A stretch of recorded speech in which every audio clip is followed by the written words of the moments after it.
Good morning dear students, मैं आपका mentor प्राज्ञ शर्मा स्वागत करता हूं कोही इंटरनेशनल स्कूल के ऑनलाइन प्लेटफॉर्म पर।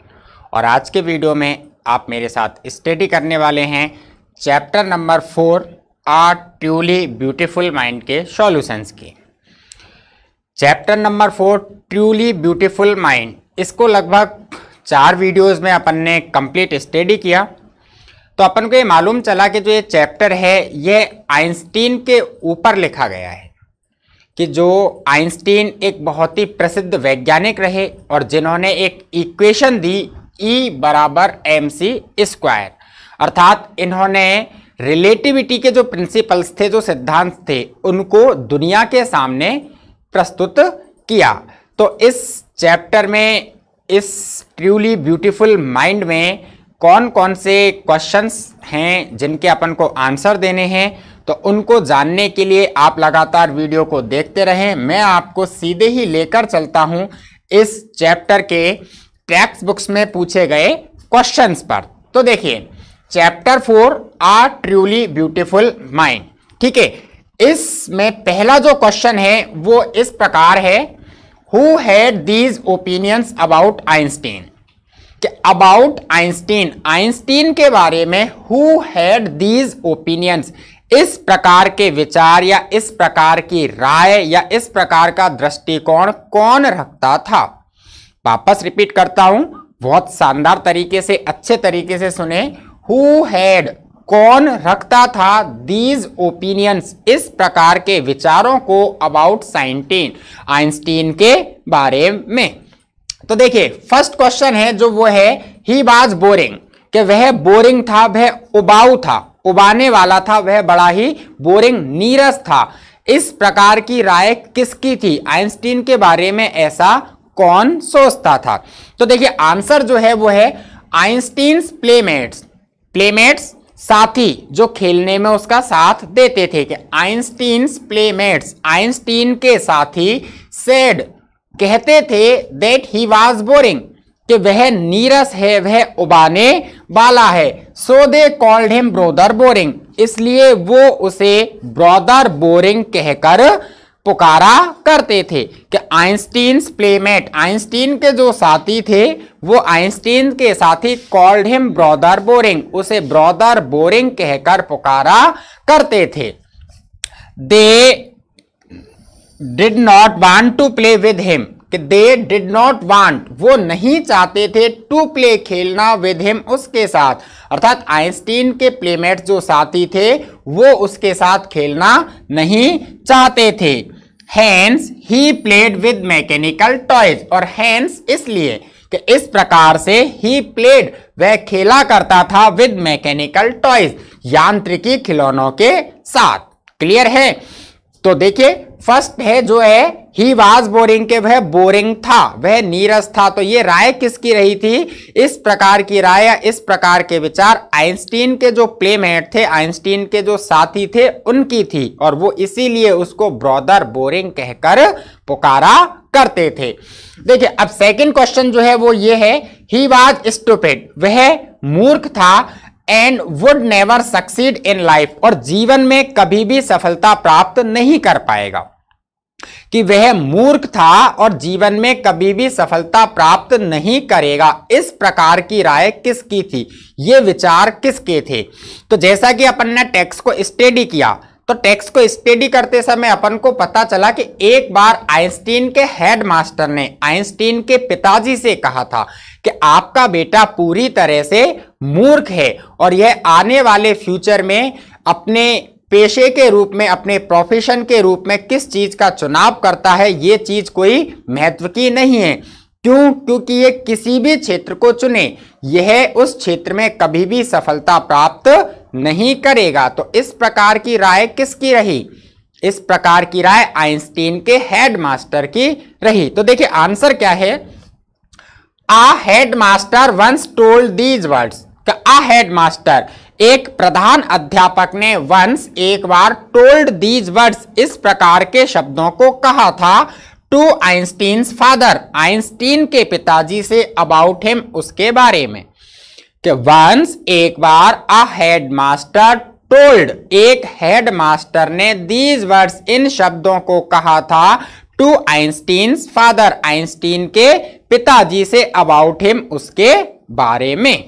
अब थर्ड क्वेश्चन जो है वो ये है, ही वाज अ फ्रेक, कि वह एक फ्रेक, सनकी है, वह एक अजीब सा है, वह एक सनकी किस्म का बालक है।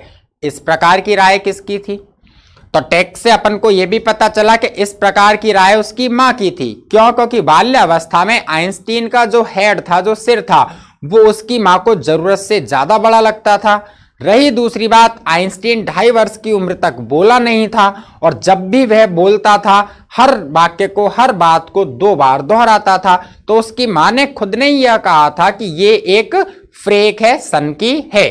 तो देखिए आंसर है आइंस्टीन्स मदर, आइंस्टीन की मां थॉट, सोचती थी, that he was a freak, कि वह अर्थात आइंस्टीन एक सनकी था, बिकॉज, क्योंकि his head was very large, his head, उसका सिर, वाज वेरी लार्ज, बहुत ज्यादा बड़ा था। वापस रिपीट करता हूं, सुने, आइंस्टीन्स मदर थॉट, आइंस्टीन की मां सोचती थी, that he was a freak, कि वह एक सनकी है, बिकॉज, क्योंकि Einstein's head was very large, Einstein का सिर बहुत ज्यादा बड़ा था। He used to speak very less, और यूज्ड टू अक्सर, वेरी लेस बहुत कम, he used to speak very less, वे अक्सर बहुत कम बोला करता था। ही अटर्ड एवरीथिंग ट्वाइस, और वे अटर्ड, बड़बड़ाना, बुदबुदाना, यहां अपन कह सकते हैं बोलना। ही अटर्ड एवरीथिंग ट्वाइस, वे हर बात को 2 बार बोला करता था। इसलिए आइंस्टीन की मां के विचार थे कि आइंस्टीन कहीं ना कहीं एक फ्रेक है। क्लियर है? इस प्रकार से ये फर्स्ट क्वेश्चन के 3 क्वेश्चन अपने कंप्लीट होते हैं। अब देखते हैं इस लेसन के सेकंड क्वेश्चन को। तो देखिए इस चैप्टर में जो सेकंड क्वेश्चन है वो ये है, explain what the reasons for the following are. Explain, वर्णन करना है, बतलाना है, व्हाट द रीजंस, क्या कारण हैं, फॉलोइंग आर, नीचे दिए गए वाक्यों के। कि नीचे दिए गए जो क्वेश्चन है, जो लाइंस हैं, इनके अपन को रीजन, कारण एक्सप्लेन कर रहे हैं कि किन कारणों से ऐसा हुआ। तो देखिए सेकंड क्वेश्चन का फर्स्ट क्वेश्चन जो है वो इस प्रकार से है, Einstein leaving the school in Munich for good. For good हमेशा के लिए, कि फॉर गुड हमेशा के लिए Einstein leaving the school in मुनिक, आइंस्टीन ने मुनिक का विद्यालय छोड़ा। कि मुनिक नामक शहर में जो एक विद्यालय था, आइंस्टीन ने उसको फॉर गुड हमेशा के लिए छोड़ा। तो उसका रीजन बताना है, क्या रीजन रहे आइंस्टीन ने वह विद्यालय हमेशा के लिए छोड़ दिया। तो देखिए आंसर जो है, Einstein was not only a good student but also a genius. कि आइंस्टीन नॉट ओनली, ना केवल अ गुड स्टूडेंट, एक अच्छा विद्यार्थी था, बट आल्सो अ जीनियस, बल्कि एक प्रतिभापूर्ण व्यक्ति था। Einstein was not only a student, Einstein ना केवल अ गुड स्टूडेंट, एक अच्छा विद्यार्थी था, बट आल्सो अ जीनियस, बल्कि एक प्रतिभाशाली भी था।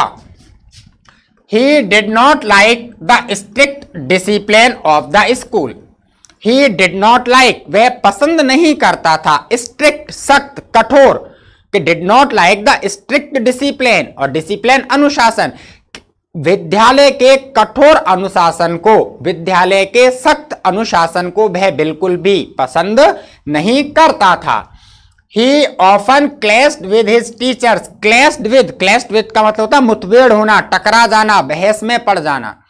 ही, वह, ऑफन अक्सर, क्लैश्ड विद, टकरा जाता था, हिज टीचर्स, अपने अध्यापकों के साथ, अर्थात उसकी अपने अध्यापकों के साथ ज्यादातर बहस हो जाया करती थी।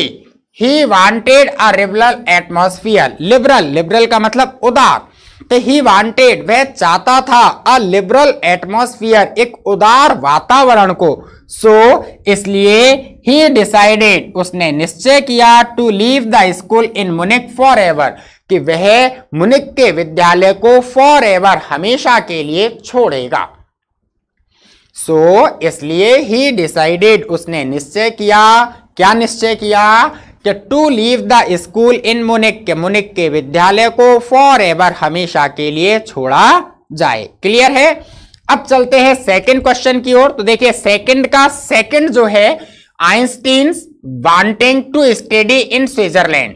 आइंस्टीन चाह रहा था स्टडी अध्ययन करना स्विट्जरलैंड में, रादर देन इन मुनिक की तुलना में, कि मुनिक की तुलना में आइंस्टीन स्विट्जरलैंड में रह करके स्टडी करना चाहता था। इसके रीजंस क्या रहे, किन कारणों से आइंस्टीन स्विट्जरलैंड में रहकर अपनी पढ़ाई करना चाहते थे? आंसर जो है वो ये देखिए, Einstein wanted to study in German speaking Switzerland. Einstein चाहते थे टू स्टडी अध्ययन करना इन जर्मन स्पीकिंग, जर्मन भाषा के स्विट्जरलैंड के विद्यालय में। Einstein wanted to study in German speaking Switzerland school, कि आइंस्टीन स्विट्जरलैंड के एक विद्यालय में जो कि जर्मन भाषा में अध्ययन कराता है, अध्ययन करना या पढ़ना चाहते थे। बिकॉज, क्योंकि, ही थॉट, उन्होंने सोचा, क्योंकि आइंस्टीन ने सोचा that it was more liberal than Munich, कि स्विट्जरलैंड जो है वह मोर लिबरल, ज्यादा उदार है, ज्यादा अच्छा है, देन मुनिक की तुलना में। ये जो ये इट है, ये इट क्या है? ये इट है अपना स्विट्जरलैंड। वापस रिपीट करता हूं, समझना। Einstein wanted to study in German speaking Switzerland. Einstein Switzerland के जर्मन भाषीय विद्यालय में अध्ययन करना चाहते थे। बिकॉज, क्योंकि, ही थॉट, उन्होंने सोचा, दैट कि इट मतलब Switzerland, that Switzerland was more liberal than Munich, के स्विट्जरलैंड मुनिक की तुलना में ज्यादा उदार है। क्लियर है? क्वेश्चन नंबर थर्ड देखिए, आइंस्टीन सीइंग मिलेवा एन एले का मित्र, साथी, सखा, कि Einstein seeing Mileva, Einstein Mileva को देखते हैं एन एले, एक साथी के रूप में, कि आइंस्टीन ने मिलेवा मेरिक नाम की जो सर्बिया की लड़की थी उसको एक साथी, एक अच्छे दोस्त के रूप में देखा। क्यों? कारण क्या रहे कि उन्होंने उसको एक दोस्त के रूप में देखा?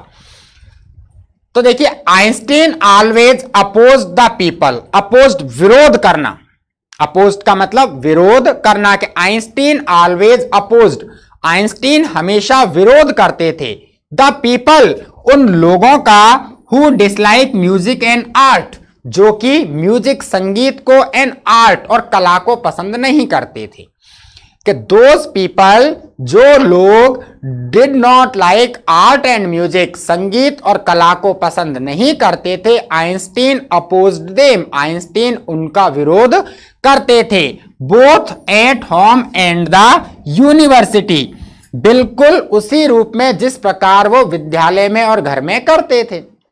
वापस सुने कि आइंस्टीन एट होम, घर पर, एंड द यूनिवर्सिटी, और विश्वविद्यालय में, अपोज द पीपल, लोगों का विरोध करते थे, who dislike music and art, जो कि कला को और संगीत को पसंद नहीं करते हैं।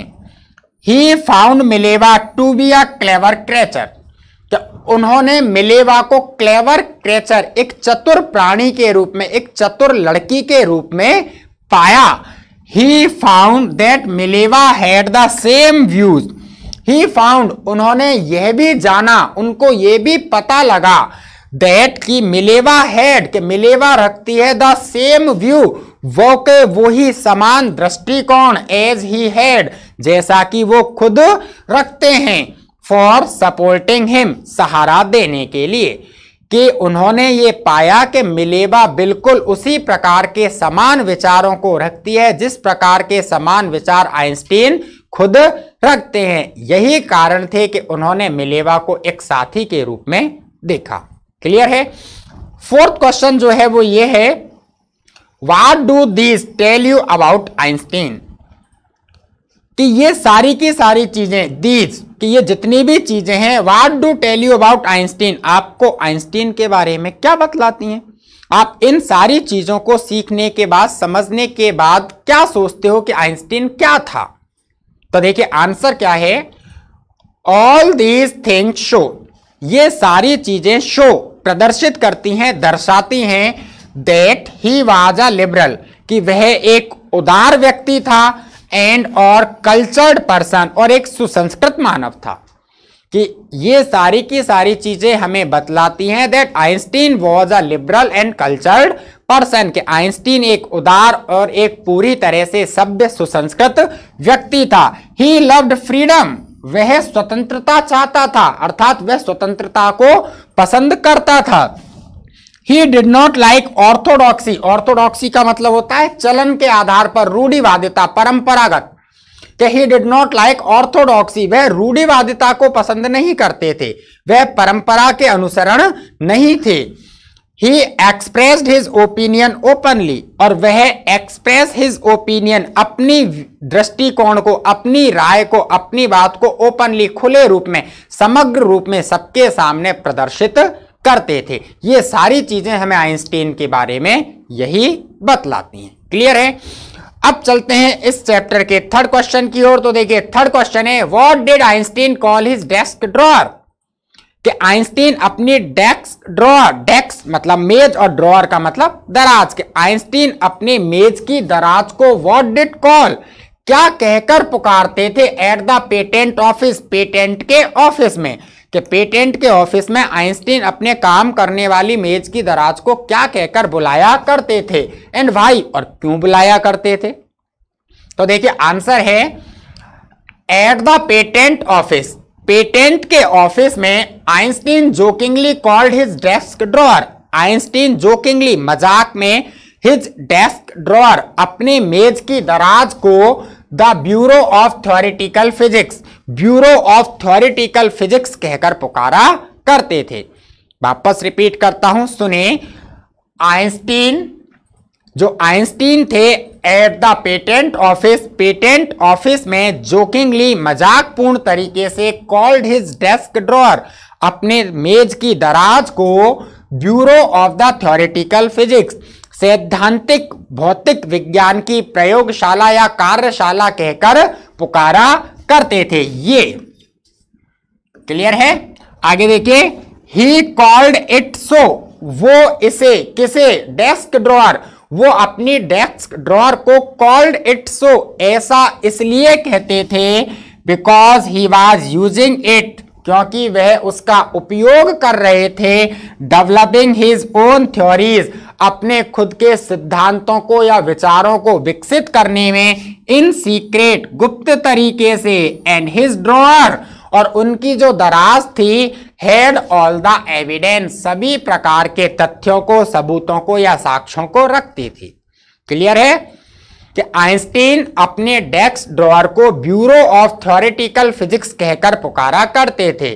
क्यों? क्योंकि वह उस दराज का उपयोग गुप्त तरीके से अपने सिद्धांत या अपने विचारों को आगे बढ़ाने में, विकसित करने में कर रहे थे। और उससे भी बड़ी बात यह थी कि वो जिस सिद्धांत को, जिन विचारों को विकसित कर रहे थे, उनके सारे के सारे प्रमाण, उनके सारे के सारे साक्ष्य उस दराज पर उपस्थित होते थे। क्वेश्चन नंबर 4 देखिए, why did Einstein write a letter to Franklin Roosevelt, कि आइंस्टीन ने फ्रैंकलिन डी रूजवेल्ट, जो एक अमेरिकन प्रेसिडेंट रहे, आइंस्टीन ने उन American president Franklin D Roosevelt को एक लेटर लिखा, एक चिट्ठी लिखी। तो why did Einstein wrote a letter, कि आइंस्टीन ने वो चिट्ठी क्यों लिखी। तो देखिए आंसर है, the German scientist had discovered nuclear fission, German scientist, Germany के वैज्ञानिकों ने, हैड डिस्कवर्ड, खोज लिया था, कि जर्मनी के वैज्ञानिकों ने हैज डिस्कवर्ड, खोज कर ली थी, न्यूक्लियर फिशन, न्यूक्लियर फिशन का मतलब है नाभिकीय विखंडन, कि जर्मनी के वैज्ञानिकों के द्वारा उस समय में नाभिकीय विखंडन की खोज कर ली गई थी। They could use this discovery, और वे कौन, द जर्मन साइंटिस्ट, के जर्मनी के scientist could use this discovery, इस खोज का प्रयोग, to make an atom bomb, एक एटम बम बनाने में कर सकते थे, एंड और it could destroy the whole world, और वह बम जो था होल वर्ल्ड, पूरे संसार को डेस्ट्रॉय, नष्ट कर सकता था, तबाह कर सकता था। वापस सुने, कि जर्मनी ने न्यूक्लियर फिशन की खोज कर ली थी और आइंस्टीन को डर था कि जर्मनी कहीं ना कहीं इस न्यूक्लियर फिशन के माध्यम से एटम बम का निर्माण करेगा और वह एक एटम बम जो बनाएगा वो एटम बम पूरे के पूरे संसार को तबाह कर सकता है। इसलिए Einstein wrote a letter to American president Franklin D Roosevelt. इसलिए आइंस्टीन ने अमेरिका के राष्ट्रपति फ्रैंकलिन डी रूजवेल्ट को एक चिट्ठी लिखी to warn him for the extent of the destruction, और उस चिट्ठी में वार्न हिम, उनको चेतावनी दी, उनको सजग किया for the extent of the destruction, के विनाश का एक्सटेंट प्रसार कितना होगा, कि उन्होंने उस चिट्ठी में एक्सटेंट ऑफ द डिस्ट्रक्शन, विनाश के प्रसार या फैलाव के बारे में वार्न हिम, उनको चेतावनी दी, कॉज्ड बाय दैट बम, जो उस बम के कारण होगा। क्लियर है। अब देखते हैं क्वेश्चन नंबर 5। क्वेश्चन नंबर 5 है how did Einstein react to the bombing on Hiroshima and Nagasaki, कि जापान के दो बहुत प्रसिद्ध और बड़े शहर हिरोशिमा और नागासाकी, के हिरोशिमा और नागासाकी पर बॉम्बिंग, बम गिराने की प्रतिक्रिया पर आइंस्टीन क्या रहे। सुने, how did Einstein react, Einstein ने किस प्रकार की प्रतिक्रिया की, आइंस्टीन ने किस प्रकार का रिएक्शन दर्शाया to the bombing of Hiroshima and Nagasaki, Hiroshima और नागासाकी पर बम गिरने के बाद। तो देखिए आंसर है Einstein was deeply shocked, Einstein बहुत ज्यादा शॉक्ड, हिल गए, आइंस्टीन बहुत गहरे रूप में हिल गए, आइंस्टीन को बहुत बड़ा झटका लगा। When America dropped atom bombs, जब अमेरिका ने एटम बम, परमाणु बम गिराए on Hiroshima and Nagasaki, Hiroshima और नागासाकी पर, कि जब हिरोशिमा और नागासाकी पर अमेरिका ने एटम बम ड्रॉप गिराए तो Einstein was deeply shocked, Einstein बहुत ही ज्यादा हताहत हो गई। ही रॉट अ पब्लिक मैसेज, उन्होंने पब्लिक मैसेज, सार्वजनिक संदेश, एक बहुत बड़ा सा लेख, कि उन्होंने एक सार्वजनिक बहुत बड़ा सा लेख लिखा टू द यूनाइटेड नेशन, संयुक्त राष्ट्र संघ को, proposing the formation of a world government, और उस लेख में प्रपोजिंग, सुझाव दिया, क्या किया, उस लेख में प्रपोजिंग, सुझाव दिया the formation of a world government, के एक संसार की जो सरकार है उसका निर्माण किया जाए। कि हिरोशिमा और नागासाकी पर बम गिरने के बाद आइंस्टीन बहुत ज्यादा प्रभावित हुए, वो बहुत ही ज्यादा हताहत हुए और उन्होंने एक चिट्ठी लिखी, एक सार्वजनिक सूचना लिखी, जिस सार्वजनिक सूचना में उन्होंने यह सुझाव दिया कि एक संसार की जो सरकार होती है उस सरकार का निर्माण किया जाए। अब देखते हैं इस चैप्टर के लास्ट क्वेश्चन को। तो देखिए लास्ट क्वेश्चन 6 इस प्रकार है, Why does the world remember Einstein as a world citizen, क्या पूरा का पूरा विश्व आइंस्टीन को वर्ल्ड सिटीजन, एक विश्व व्यक्ति के रूप में, एक वैश्विक व्यक्ति के रूप में देखता है, क्यों देखता है, क्या पूरा का पूरा संसार आइंस्टीन को एक वैश्विक पुरुष मानता है, क्यों। तो देखिए आंसर है Einstein believed in world peace, Einstein world peace, संसार में शांति हो, इसमें विश्वास रखते थे। आइंस्टीन बिलीव्ड, आइंस्टीन विश्वास करते थे इन वर्ल्ड पीस, के पूरे संसार में शांति हो। ही कंपेन्ड फॉर वर्ल्ड पीस, कंपेन्ड का मतलब है अभियान चलाना, ही कंपेन्ड, उन्होंने अभियान चलाया फॉर वर्ल्ड पीस, संसार शांति के लिए, एंड और डेमोक्रेसी, प्रजातंत्र की स्थापना के लिए, कि आइंस्टीन ने प्रजातंत्र की स्थापना और संसार में शांति कायम रहे इसके लिए कंपेन्ड, अभियान चलाए। ही एजिटेटेड, एजिटेटेड का मतलब आंदोलन करना, ही एजिटेटेड, उन्होंने आंदोलन भी किए, end to the arm build up, हथियारों के बनाने पर रोक लगे, एंड का मतलब बंद करना और टू द आर्म बिल्डअप, और आर्म बिल्डअप का मतलब हथियारों का निर्माण, के हथियारों के निर्माण के बनाने की प्रक्रिया पर रोक लगे, इसके लिए ही आल्सो एजिटेटेड, उन्होंने आंदोलन भी किए।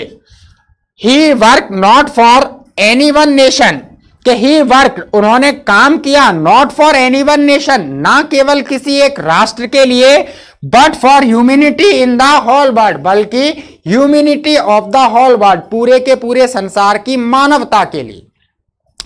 कि he work not for any one nation, उन्होंने केवल किसी एक राष्ट्र के लिए, देश के लिए कार्य नहीं किया, but for humanity in the whole world, बल्कि संपूर्ण मानव जाति के लिए, संपूर्ण संसार की मानवता के लिए उन्होंने कार्य किया। दैट इज वाई, यही कारण है the whole world remembers him as a world citizen, कि पूरा का पूरा संसार उन्हें एक वर्ल्ड सिटीजन, एक वैश्विक नागरिक, एक वैश्विक व्यक्ति के रूप में याद करता है, वैश्विक व्यक्ति के रूप में जानता है। क्लियर? इस प्रकार आज अपन के इस लेसन के क्वेश्चन आंसर्स कंप्लीट होते हैं। अगले वीडियो में अपन अगले लेसन की स्टडी करेंगे, तो तब तक के लिए आप लगातार मेरे साथ बने रहिए, हर वीडियो को देखते रहें, किसी भी वीडियो को मिस ना करें। तब तक के लिए stay healthy and stay safe.